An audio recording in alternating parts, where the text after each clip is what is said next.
What's going on, guys? Welcome back to the channel. And I am doing another LEGO random minifigure custom showcase review. Now, if you guys have never heard of this before, or you guys are new to the channel, then this is basically where I make a bunch of random customs, because of course what I actually do on this channel really is make a bunch of Marvel customs and do Marvel videos and other DC stuff and usually superhero stuff. So usually random minifigures basically mean like sculpted. So some previous examples that I did have, some recent and some old ones that I have was of course EB from the Hop movie. I did that for Easter, Popeye for fun, and then also Beavis and Butthead as well. But if you want to see those guys in their own detail, then just go check out the playlist on my channel. But this is a sequel technically to one of the older videos that I did. This of course is the Kung Fu Panda video, and of course these are the three main people that I wanted to make, the three characters. You got Po right here, which is really cool. I'm very proud of how he turned out. I think his head sculpt maybe could have been a bit better, like the way the gap is right here. I think I could have fixed that, but other than that, this is still a really good head sculpt. Then also we got Shifu. He's kind of my least favorite because of course he was very hard painting his eyes out of all things, and his head sculpt also is still pretty cool, and his torso print's cool, and I like how that turned out as well. But my personal favorite out of all of these is probably the most unique one, which is Oogway, which his staff actually, if you weren't, if you didn't want to make Oogway, of course you could also give this to Shifu because it's technically Shifu's staff also. But this is of course Oogway's staff, but since I have Oogway here, that's why that's here. I did a sculpted body, so his arms and his legs, like his legs, are removable. Everything else is stationary. This is technically my first ever kind of super glued figure. Like, he can move his legs, but once again, it's still pretty hard to move his legs, and I like keeping his legs in place because there is kind of paint on them. So yeah, still once again a really cool figure. He was the first ever, I think, fully sculpted minifigure that I did, and then also he was the first ever figure that used cloth, which was pretty cool, of course, for his back and everything else. You guys can go check these three out in more detail.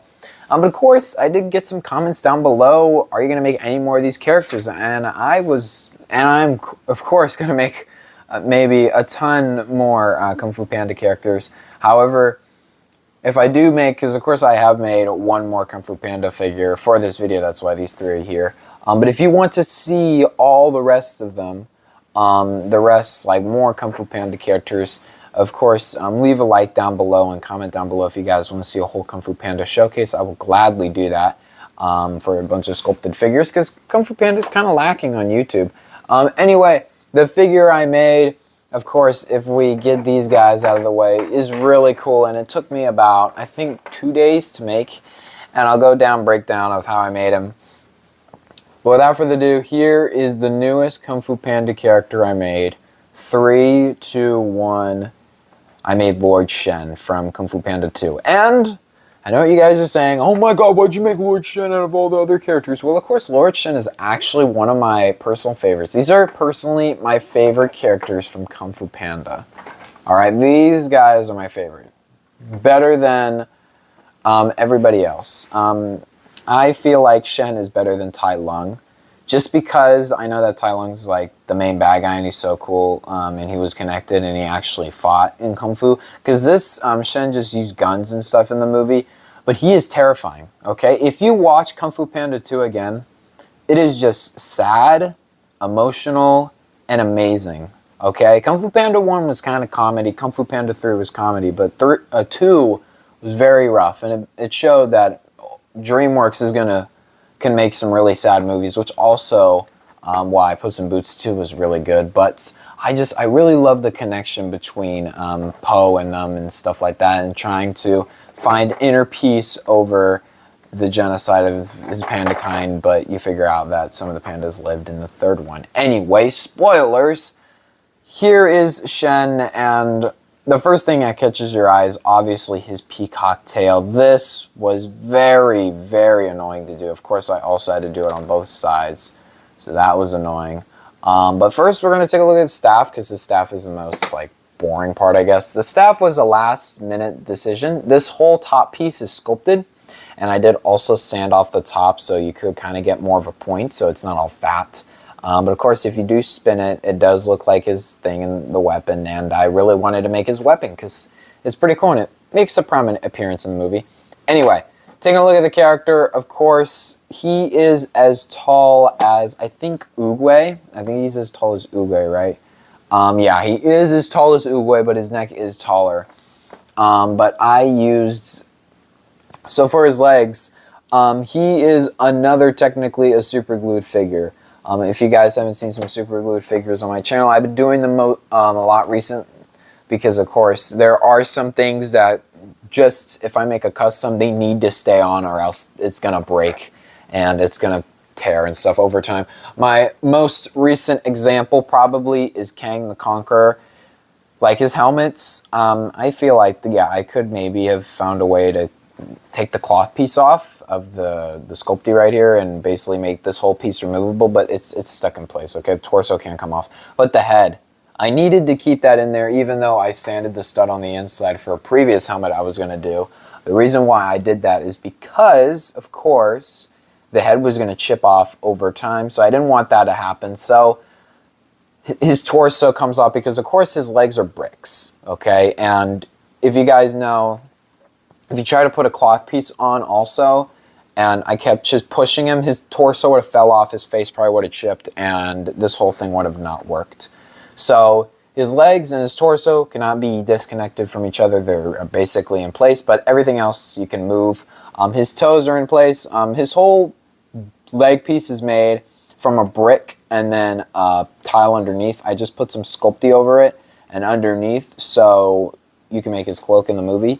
Also, last things that I added was his toes. I was going to add sculpting on his hands, but that would have gotten away from him being able to hold this, and I just think he didn't need it, even though his hands are feathers. His head sculpt was very fun to make and very hard to make because, of course, he is a very interesting head. So, of course, here's his head. It's pretty cool. As you guys can see, I kind of want to be delicate with this because, of course, I've had multiple incidents with this head. Of course, it is made from a cylinder, as usual, because his neck is very skinny in the movie. But one of the things that I had to do with this dude is he had a lot of issues. Alright, he had a lot of issues. And I'm so happy that I went over, because of course, everything on his face fell off. Okay, other than his nose and his little peacock thing back here, okay? Because so, first off, we'll start off with this back here since it's the most sturdy. This is made from it's one of those bar pieces. It's the piece that, yeah, I don't remember what piece it is, but it comes on the little grate things.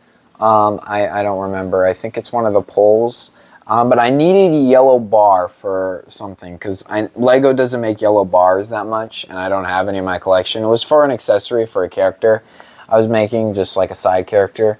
And I saw that, I'll probably show a piece up here maybe, if I remember, but I basically trimmed it all up so I get that yellow bar, and I had like pieces of it laying around.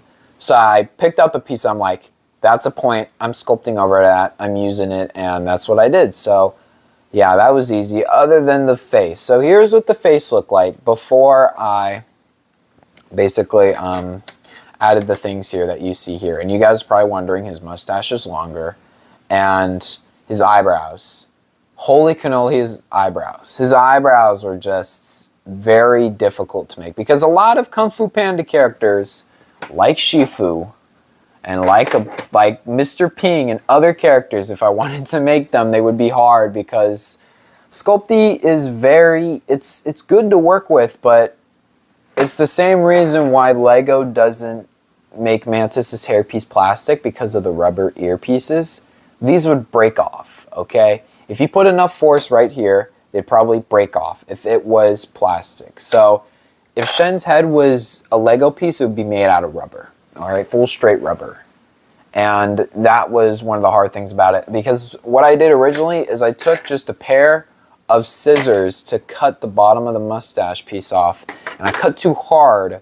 So the pieces, I basically had to sculpt new mustache pieces down here. Then next, the eyebrows, both of them fell off. This one I kind of super glued technically on here with Sculpey. This one I completely sculpted differently because his head was upright and then it fell and then it made a weird curve. So I had to fix that.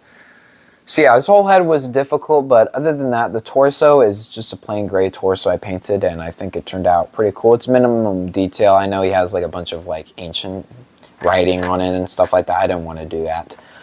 But of course, the one thing you guys are probably wondering about is the tail. How did I do this tail? So, of course, if you guys see back here, we have a cloth piece, which is made from just some material. I don't remember what. But what you can actually do is he does have a play feature, so but it is kind of sad. So if you actually take this and you basically pull this up, you can actually make him display his feathers like this, which is pretty cool, because I actually made Lego, I Lego-fied this a little bit. But the sad thing about this is that you cannot stand him like this. It is too heavy. And that's one of the things I don't like about it, but it's okay. I mean, even if you have his staff in his hands, you still cannot stand him up straight. You cannot, okay? He's gonna fall over. Even though he looks amazing like this, and he looks awesome, and he looks really cool next to Poe like this, it doesn't work out. Anyway, how did I do this? So if I take it off back here, this is made, and it's still a bit loose on here because, of course, if you put it up like this, the Sculpey kind of gets in the way a bit. So if you push all the way up like that, it's going to pop off. But it's very hard to do mix Sculpey with other pieces as well, because another character that you guys will probably see in a couple months, I don't know when, I'll tell you guys eventually, is that it's very hard to, when Lego has its pieces, you cannot mess with any of the design. Like if you take a minifigure torso and decide to put just a little bit of Sculpey right here, just over that, as smooth as possible, the arm is going to find a way to rub that off, because Lego does everything precise. And if you add or you touch it just a little bit, you're going to have some issues. So one of the things that I did is kind of sculpted a little bit over the hole right here that Lego has. And of course, as you guys can see, I kind of buzzed the back of it. And the problem is that it was going up and it was not going up, because that was the one feature I wanted on this dude. Because what I did is I put some Sculpey on the back, and basically, oh yeah, I also did some gray paints on the side of his legs and stuff, and the bottoms. If I don't do the bottom, but I basically just sculpted the clips in here, and then made his tail like this, and then it basically just snaps in here like this, and it's pretty cool, and it's awesome, and he can stand like this, which is pretty cool. I wish I could find a way maybe in the future, if I remake him, to basically close the wings. I think that would be really cool, but it would probably be bigger and fatter on this dude. I don't think it would work that cool. But anyway, the logos, oh my god, his painting on this dude was time consuming. And if you don't like it, try it, okay? If you don't like how it looks, try it, and you will basically say this is the best that I can do. Because this was very difficult to do. Replicating the same thing, same pattern, not doing any bigger. I like the front more because I did the circles higher than the back. And it's hard because also you're making the feathers, and the feathers are sculpting on here. And so if I take them off this again, to talk about the feathers again, what I had to do is I had to roll up a piece of Sculpey. I had to put it on a wet ground, because if I wanted to roll it out on just like this table right here, it'd stick. So also it can be too wet, or else it wouldn't go on there right. So I basically did that, and some of the feathers, as you can see, I moved them around, so I flattened some of them. So you have to go in a certain pattern. So if you remake this, your tail is probably going to be different than mine, because unless you're very precise with it. But of course, these are some photos right here of what the tail looked like when it's not painted. This took this was very hard because dealing with white and gray is not very fun because gray is a very dark color, so when you put white over it, you have to put multiple coats. So I put 4 coats of white on both sides, and then you're also doing like the little circles and stuff, and it was super time consuming to do. I think it took over an hour to do like the front, and then it took an hour to do the front, and then like a little bit later I finished the back. But all the time paid off because I really do love how he looks, and he looks exactly how I wanted him to, and it's very interesting when you're dealing with these types of characters, because when I was making Shen, and hold on, actually let me just do this a little bit. But when I was making Shen, when I was making all of these characters that you guys see here, some of them I had help with, because sometimes when you go online, you can probably find like a picture of an upgraded Mantis or an upgraded Rocket, or a painted or whatever. You can kind of base it off theirs and then kind of move around it, you know? And that's what I do with some of my customs, like Kang the Conqueror. I literally said back in one of my videos, he's like the second time he's appeared in this video. I literally went back to the Kincaid Creations to do the helmet, because I think the helmet was a really cool idea. But imagine if nobody did Kang the Conqueror and how hard that would have been, just doing it by yourself. So coming up with these ideas, coming up with different things to do, and basically basing it off of the images was very difficult, but I mean, now you guys have these dudes, so if you want to make them and you can make them better, then there you go. But my personal 2 favorites that I think turned out the most coolest and detailist, I guess, I don't think that's a word, but who cares? But I think the ones that turned out the best, actually, and most interesting and tried the most on, is Oogway and Shen. I love Shen's design in the movie, and I really wanted to make him in this, in Lego. So, of course, Shifu and Po are respected for their designs, but just the coolest designs are these 2 guys right here. And now I can recreate the "What's your name?" meme. What's your name? What? What is your name? Tony! So yeah, of course I can recreate that meme if I want to. It's pretty funny. I have seen it, but it was based on an original video. So, but yeah, it has been used in Kung Fu Panda. And it's funny. So yeah, anyway, of course, that is going to be it for today's video. Of course, once again, if I get 33 likes, or I'm gonna say 50, okay? If I get 50 likes on this video, or around 30, okay, 30 or 50. If I get 30 or 50 likes on this video, I will gladly do the Furious 5, Tai Lung, and Kai. I'm not going to be making Master Rhino, Master Croc, and all the other masters, but I will make the big ones. So all of the Furious 5, so Tigress, Crane, Mantis, Monkey, and I think Viper. I think those, oh yeah, Furious 5. And then Kai and Tai Lung. I would make all those characters and maybe update some of these dudes, maybe give Poe a belly, maybe. Who knows? But if you want to see more Kung Fu Panda, of course, make sure to leave a like down below and subscribe. And see you guys later. Peace out and bye.